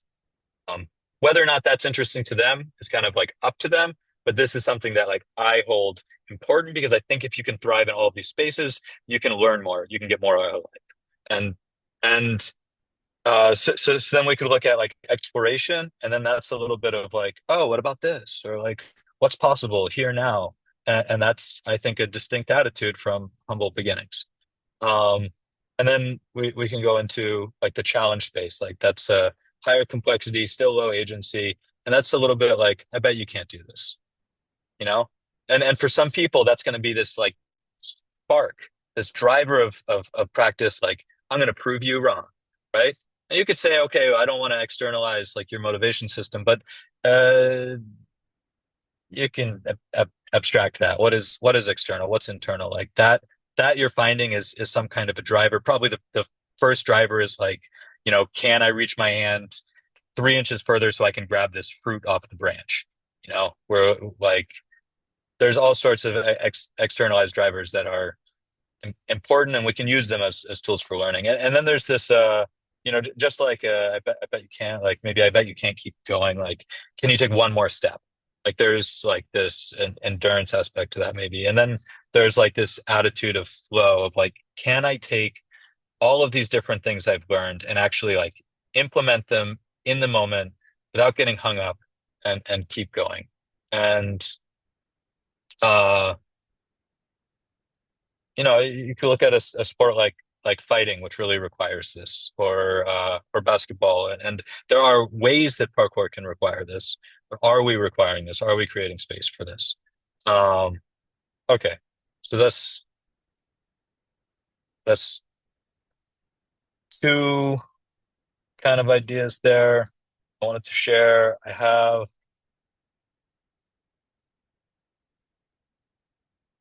I'm gonna show two more, and then I'll open up. I know, I'm sure there's some thoughts on this. I hope there is. I know I'm like in this like vitriolic diatribe, so I'll just keep that going. Um, the next one is the system of an activity, and I would really like us to see the activities. That is the things that we have students doing. Anytime you have a student doing something, that's an activity. Anytime you're doing something, that's an activity. And that activity exists within this framework. This system exists no matter what. When you're doing the dishes, you have this. When you're walking down the street, you have this. And you can bring like a richness to the quality of your classes, but also the quality of your experience of life by exploring what this looks like. So you can give a student a task of do 10 push-ups, and that is one of these. Like the goal is do 10 push-ups. The challenge is, can you do 10 push-ups? The rules are do 10 push-ups. You can also like you can add risks. You can add like ifs. You could add consequences, contexts around it. Like you like there's a game I learned from Adam, which is like if you do 10 push-ups, you get to try your jump. Um, and that changes the quality, and you put that activity into a class, and then all of a sudden students are doing way more push-ups than they would ever do if you asked them to do push-ups. So what happened? The environment, the mental environment, the landscape there, the environment of the activity like has changed. And that has brought something new with it. We have a game if you have like a closed gap on your arms and somebody claps between it, uh, they have to do 10 push-ups. And then the way we play it at our Tuesday sessions, the person who claps also does 10 push-ups, but they get to do it. The other person has to do it. And that's different, you know. Losers have to do 10 push-ups. Winners get to do 10 push-ups. Strength is a privilege, you know. Um, so do I have other?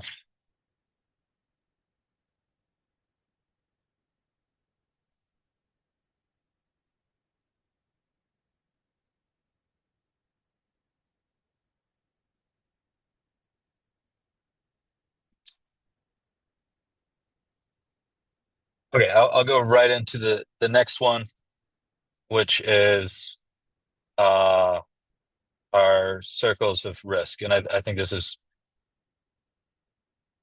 solid. I like it. I like all these. I don't I am hoping that you see these and you say, okay, this makes sense. I agree with this, and it doesn't seem like Jesse's making anything up because I don't want to believe that I'm making anything up here. I think that I am like trying to draw something out in a way that can be easily explainable and like thought through, looked at.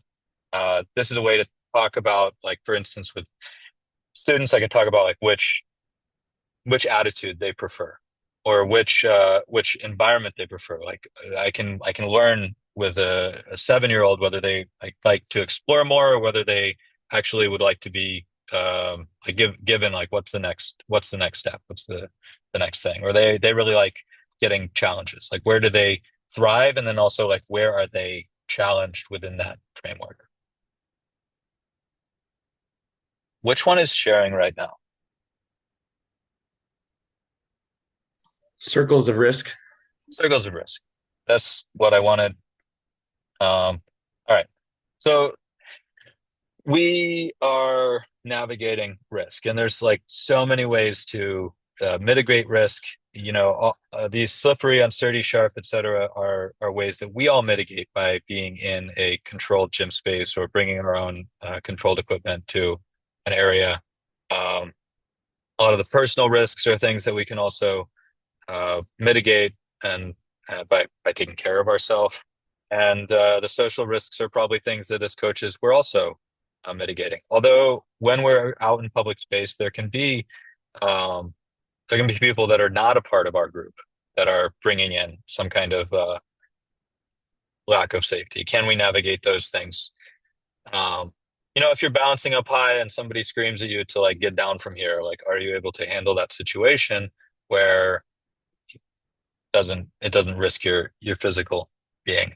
And this is an example of like just looking at uh and talking to people, hundreds of people that have had like injuries, and like why did this injury happen, and like where did you know a 3% like risk factor come into this. It's not even saying like it's all because I didn't eat that day, but maybe my brain is just not as focused, and I can see a little bit of responsibility. So I can see this as all things that I want to be able to dance with, right? I want to be able to move in a slippery situation. I want to be able to move well when I'm upset. I want to make good decisions when I'm upset, distracted, hungry, and tired, right? I'm not going to be able to work on that if I'm never in that environment. Um, that's not necessarily saying like that, like bring that right into your class, but there's like an opportunity there of like seeing what's possible and how we can learn and grow without removing all of it.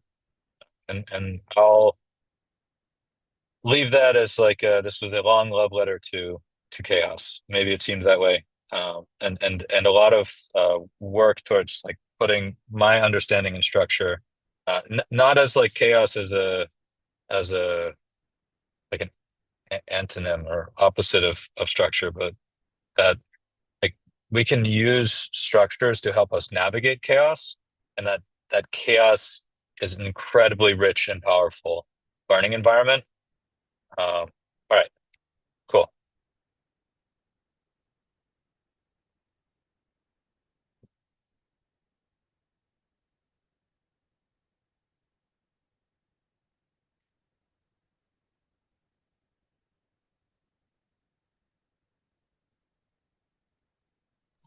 Are there any questions, thoughts, comments, concerns? Jesse, I've got like a two-parter. Could you bring back your what is it, the mental model of your like your Yeah. is that possible? Can you I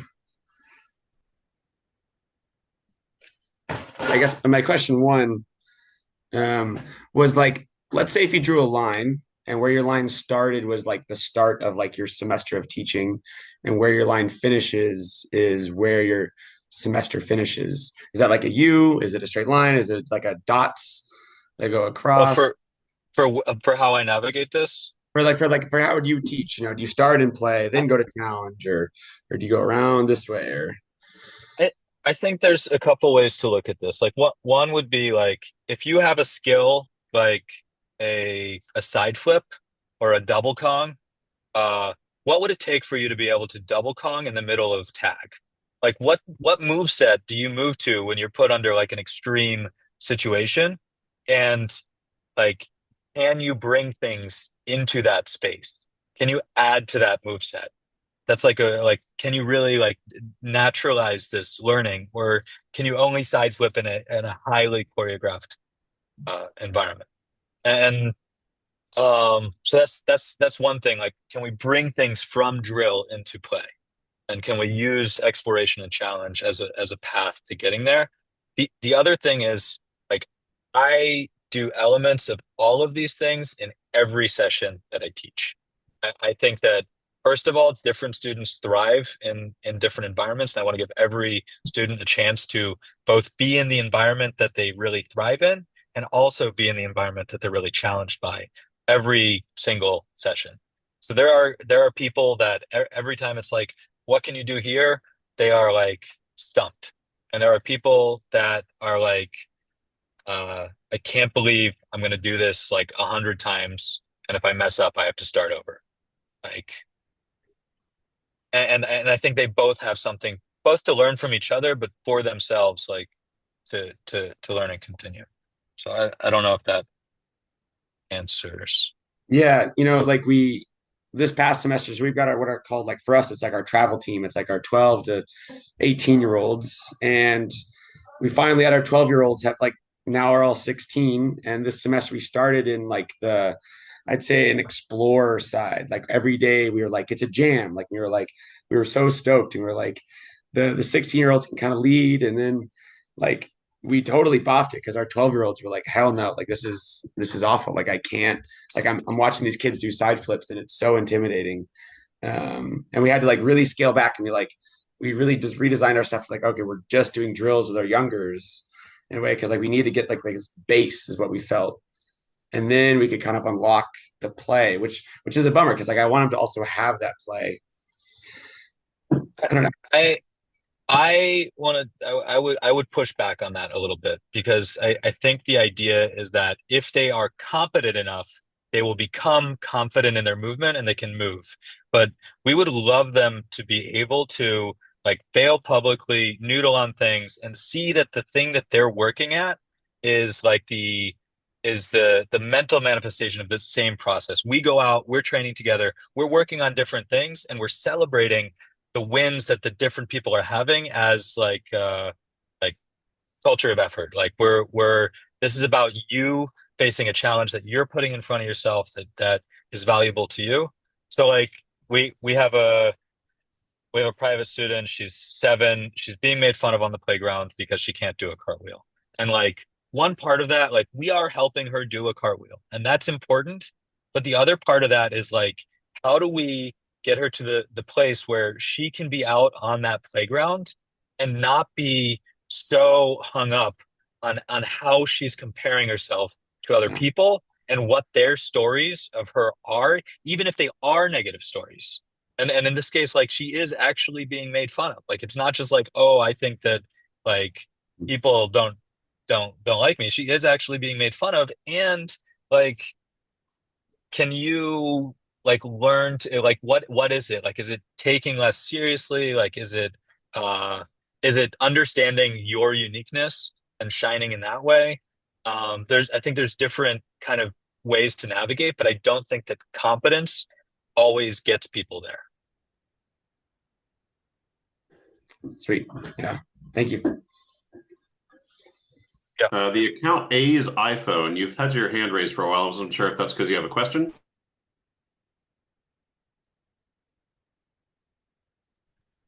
I wasn't sure. All right. Anybody Yes, else? hi. Hi. Oh, go ahead. Yes, thank you. Sorry, I've been here the whole time, but I am Zoom incompetent. I am Austin Lutz.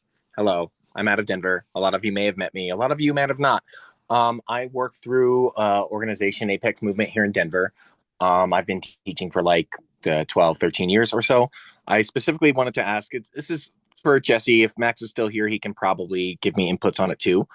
But you guys touched earlier on specifically like risk management and the different activities that we do, right? So like at Apex, we have competitions, we have classes, we're working with different schools to get parkour programs there. And I specifically wanted to ask one about your experiences with creating a dialogue with other organizations, whether that's a school or whether that's like through cities to get events done, and like what resources you've had to develop or be able to present to these organizations in order to show like, hey, this is the event that we're doing. This is how we like approach risk and assess risk. If you're looking for like, approval to do a school event and have equipment.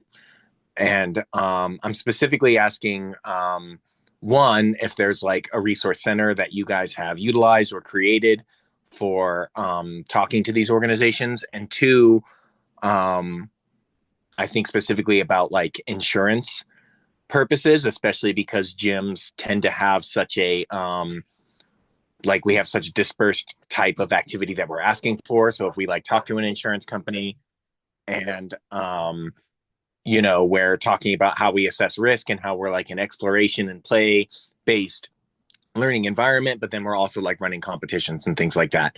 So I Yeah. suppose I'm curious about what resources you've either like had or developed that help facilitate those communications and conversations, and also about where you see parkour in its larger place socially and where you'd like to see it in the future. I know that's quite broad, but feel free to like ask me to clarify. Yeah. Um, okay, so that's a few things. One, I will say that we get a lot of opportunities because I'm like possessed by movement. Like really just like I'm at something, some parent is talking to me, like it's clear I'm passionate. At this point we have a track record, but even before we did, like they just saw that like this was important. I believed in it, what I was saying like made sense for their values, and they made it happen. And like time and time again, like it is partners like that. Like we're at a school like right now, and we've been doing events with them for 7 years. And the person that got us into that school was at like a circle keeping workshop that I went to. And they just were sitting in circle with me. And they just were like, hey, oh, this seems like it could be kind of cool. And it happened like that. That I don't know as well how to like outreach and like do something else. Like all of it has started from people that knew us or introduced us, like, and it grew in that way. And we've done it with like zero experience and zero resources before. Uh like year one we were like a gym teacher. So like I was like functionally speaking, I was a no credential high school dropout under the like guise of a company that was being hired like by a school to be a gym teacher for 22 classes a week. And like those opportunities are out there. Like I'm not saying like go out and do that or find, but like there is some sort of a parkour like find the way, like figure out how to make it work. And like to figure out how to make it work, like you just have to be possessed. You have to say, I have all the resources that I need to solve the problem that's in front of me. And that stinks because there's situations where like the insurance situation in America is like absolutely nuts. Like it's totally absurd. Like other countries don't do it this way, but we do. And and we're lucky enough that like we have like we can have a COI for 5 million coverage, and that's what we need to do to like teach in parks, teach in schools, and teach in, and we have that now. But we had programs before we had that, and honestly, those programs were probably exposing us to a tremendous amount of personal risk and could totally tank. And I think like because I'm possessed, I probably would still do that, but I can't recommend that anybody do that. Like that is not a good decision to make. Um, So you'd say uh, you like basically solve it on a case by case basis, so to speak, uh, and to trust uh, yourself to have the resources available to overcome whatever, challenges you yeah, face. and, Because like I'm asking and maybe specifically even because more like 95% listening to like what they want and what they're looking for, and like 5%. Like I'm not when we send the heavy deck, like we we get left on red. But if we like say like, hey, like let's have coffee and talk about this. Like I'd love to figure out like how to help the kids at your school with the challenges that they're facing. That's a very different situation. And even bringing to them all the challenges. And we do have other resources, like for instance, you're welcome to just use our injury records, but we have enough injury records from enough thousands of hours of practice to say that like we're safer than ping pong. Like we just are. So like if you think this is dangerous, like you better not let kids like play ping pong and do any of that stuff. Adam is saying, Adam Truesdale is saying that he has some insight on this. Yeah, sure. Truesdale, go right ahead. Yeah, yeah. Can you guys hear me? Cool. All right. Yeah. yes. So, in my experience when reaching out to programs like schools and other athletic centers, usually there's a representative, like an athletic director or sports person or a PTSA representative, and they're always really happy to bring in programs. And they might not know a whole bunch about it, but most of our insurances do cover the events like this. Francis L. Dean and Prime IS. Um, I don't have the USPK insurance, but in my experience, most people have been pretty enthusiastic if you reach out to like elementary schools, middle schools, and you can come out during their lunchtime and do like a seminar for them or a little workshop. So I've felt that's really successful in my past. Thank you. I guess I also wanted to ask like where you would want to see parkour like as its place socially. Like I know that's a super broad question, but like like I work for a gym, right? And I want the gym to be successful and to have as many clients as I can, but I also want the gym to provide as many different services to people of, all socioeconomic levels, backgrounds, and all of that stuff.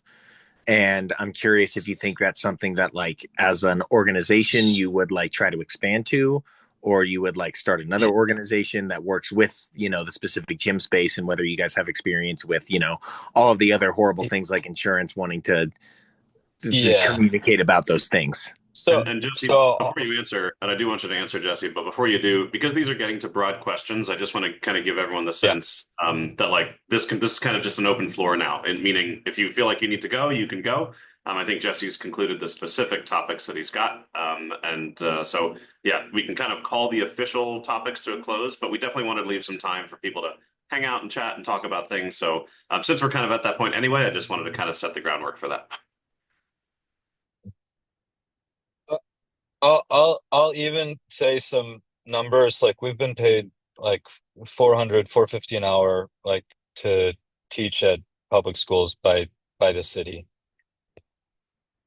Just to say that like there's that's to answer like a piece, which is that like parkour was in my eyes, and I'm like lumping parkour and I did a bus mount and free running and whatever, like kind of all together. You can put a name to it, or you can say these are very different things, but it was started by, in my understanding, like people that were not particularly well resourced and didn't really have a whole lot of like specific guidance, certainly not that they were paying for, and that we changed the shape of the community when we demand that people pay to participate, for sure. And there are ways that like the city will support us, like getting paid to run free classes to the public. Like we can demonstrate the value and we can pay our rent while we're doing it. I also run a donation-based session, and that's important to me that there is at least a door open for people to keep training the way that I was training. Although I don't know that I would have come to a donation-based session. Like I liked going to a jam because there was also no kind of authoritative hierarchy. Nobody was in charge. We were just going out and being wild together. And I liked the richness of that situation. Where I wanted to like I want everyone to be able to go out and move however they want everywhere. Like I talked to a graffiti artist and there's all sorts of ideas about physical like property rights and this is mine and this is mine and then like what art do we see out there? Like we see the art that like people pay a ton of money to put on a billboard. And he said, what if nobody ever painted over anybody else's art and everybody just went out into the world and they painted whatever they wanted to see? What would the world look like? And I if I go like full abstraction, I'm not saying that this is really what I want, but like what would happen if everybody could just go out and move however they wanted everywhere? And when I see countries, cities, places that are closer to that, it feels healthier. And there's so much of like you go to a park in China and people are playing like badminton and doing calisthenics and dancing and like throughout the day from sun up to sundown, you have a park full of people moving in different ways. And then you go to like New York City where I've been kicked out of a park for doing push-ups on a bench. And it's like we could use a little bit more physical graffiti. Like the whole world could. Like there's a way to just use the environment, what's available to us to stay active. And when I'm like attitude around sport is like you need to be the best at this. Like you need your coach, you need this thing, you need that thing. Then uh what what happens to the 13-year-old who's now getting into okay, everybody's just like picking their sport and they don't really have that. They just want to like but they like moving around, but like where's their place? Adam has his hand raised. Yeah, I just had a couple other little pragmatic things to add for that idea. I mean, it's a common question, right? Is how do we provide some access and opportunities for people who maybe can't pay our, the prices that our business needs to run and to be profitable. And there's some ideas. I mean, you can offer scholarships. Obviously, that's kind of the simple one. As long as you're enough paying your own bills, then in theory, you can afford to create some access for some number of people. But some other things can be real win-wins. There are marketing opportunities that are also great community outreach possibilities. So things like doing school assemblies at no cost. You can contact your local elementary school and say, we'd love to do a character building physical workshop for an hour or two at your school on a date that works for you guys. We won't charge you anything, and we just want to teach some parkour to your kids and be a part of your program. Most schools, PE teacher for a day, those types of programs, they love that kind of thing.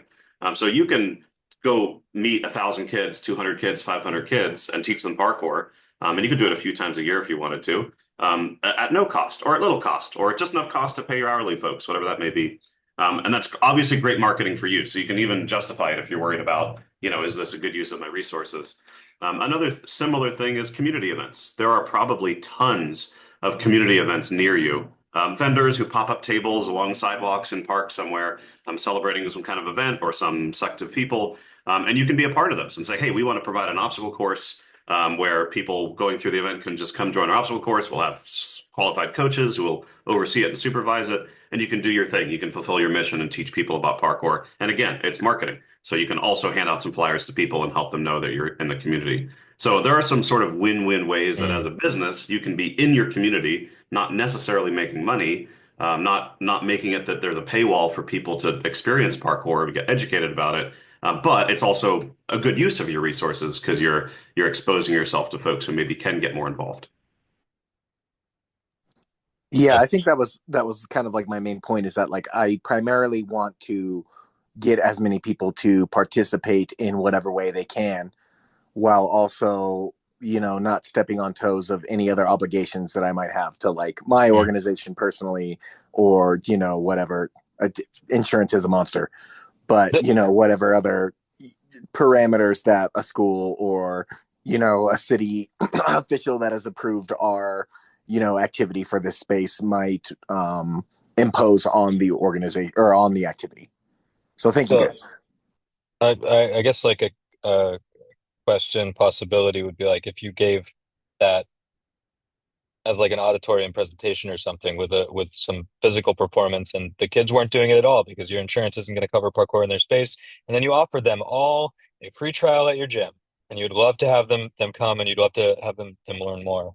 Or is there ways for like the people that are already teaching the kids physicality, like can you work with the gym teachers so they're coming in and they're learning skills through your gym where you're allowed to do it on your insurance and they can navigate how they do it in their space.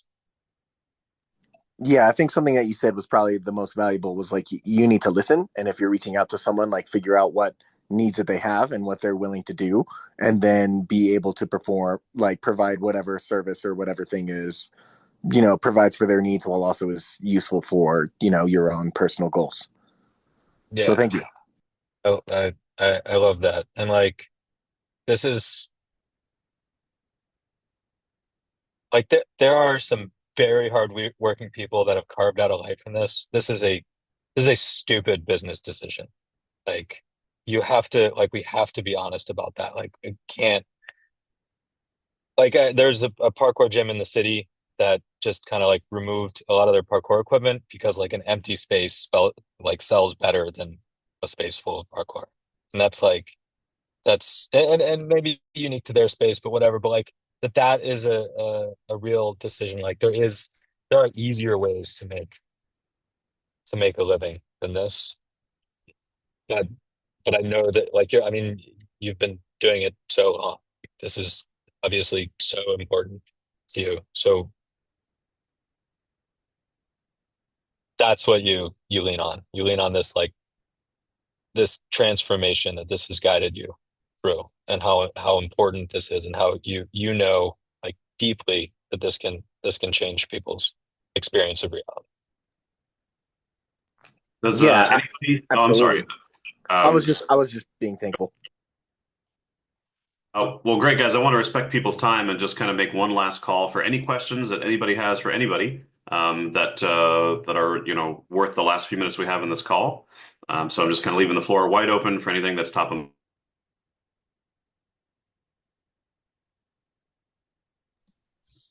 Um, Go ahead.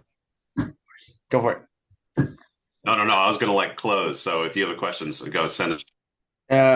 I came from before I did parkour, I came from cycling where you got to buy a bike, you got to buy a kit, you got to buy the helmet, you got to buy the gear, which is a huge barrier to entry.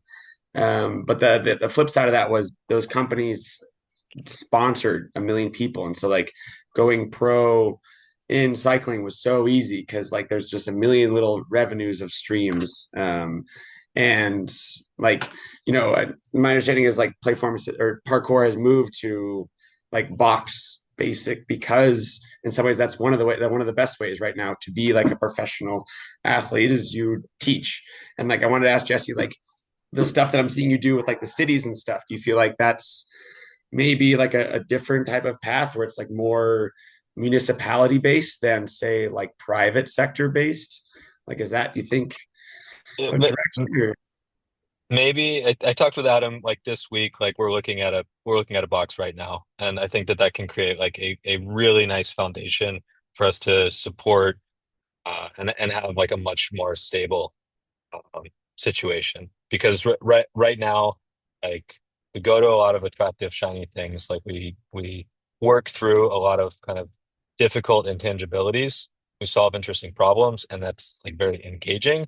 But I have a team of like 20 people, and I got to make sure everybody can pay rent. And like, uh, I would like a stable space that we fully control to support us to do that. And I don't think it needs to be like an either or that they're in like at odds with each other. What uh, what I've seen is like as I've grown, like I've needed more stability, and stability often like has meant can we develop like really long-term relationships with our clients, with our schools? Like we'll be in a school for 6 years because a parent loved us, and then the kid of the parent that loved us moves on to another school and brings right? And then did we develop enough relationships in that time? And sometimes the answer is no. Um, and then that's like a real consequence to somebody. So I think uh yeah, they're different paths, but they can be complementary, and stability is like really worth leaning into if you want to be able to like sponsor athletes like what you're talking about. Like the thing that allowed them to do that is that they were making like regular sales. So I think if we draw the comparison, then if if we're making regular sales, like maybe there's like a commitment to creative programming or a commitment to like supporting um, athletes or participants in this way that's tied to the success of our stability. Thanks, Jesse. Yeah, I mean, to kind of crowd this out, this wasn't intentional, but there's definitely a golden thread through all three of our speakers. I mean, every speaker here today is a coach who's been coaching, not only just coaching, but coaching in an impactful way, in a professional way, successfully for over a decade in our country. So they're very well qualified. And there was a common thread through all of them, which is that to be a sustained parkour coach and to really make a difference, you have to do something more than just coach parkour techniques in a box setting and call it a day after your hours are closed. And I think that's a really nice thread for us all to take away from is like, yeah, yes, it is okay to have a gym. Yes, it's okay to not have a gym.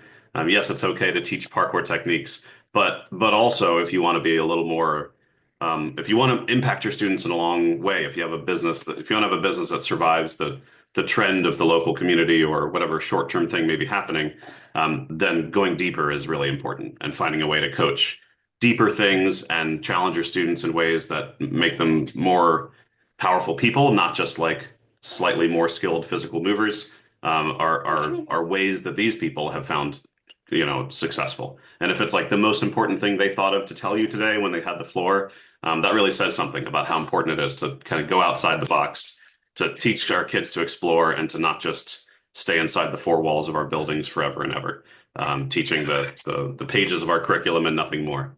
So that's sort of the thread that I took from today. I hope you guys had a similar experience and got lots of stuff to take home.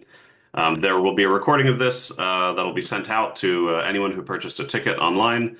So look for that probably in the next few days. May not go out right away because the video may need to get processed and edited a little bit, but that'll go out soon.